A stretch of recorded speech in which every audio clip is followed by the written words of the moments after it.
Assalamualaikum dan salam sejahtera. Saya wartawan cilik dari TV PSS Pasar Channel SK Pematang Pasir. Hari ini kami membuat liputan sempena Karnival Keusahawanan Kokurikulum yang diadakan di sekolah kita.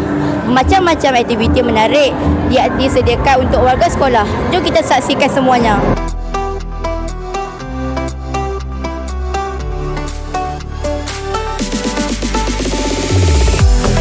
Terdapat pelbagai gerai jualan yang diusahakan oleh peniaga luar.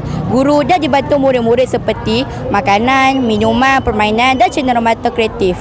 Bukan itu sahaja, ada juga pameran dari agensi luar serta permainan menarik yang menceriakan suasana. Sambutan bertuah pun ada tau.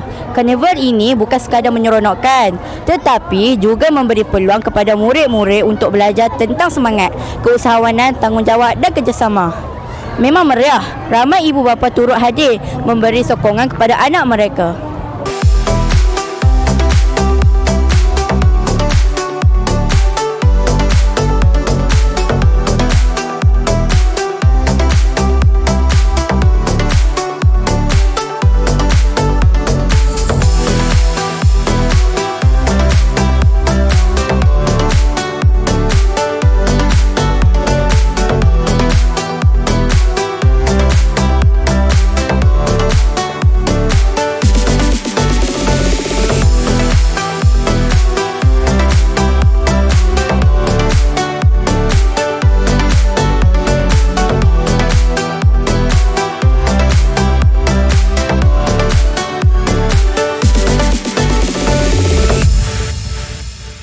Tanya kepada semua yang menjayakan Karnival Keusahawanan Kokurikulum tahun ini.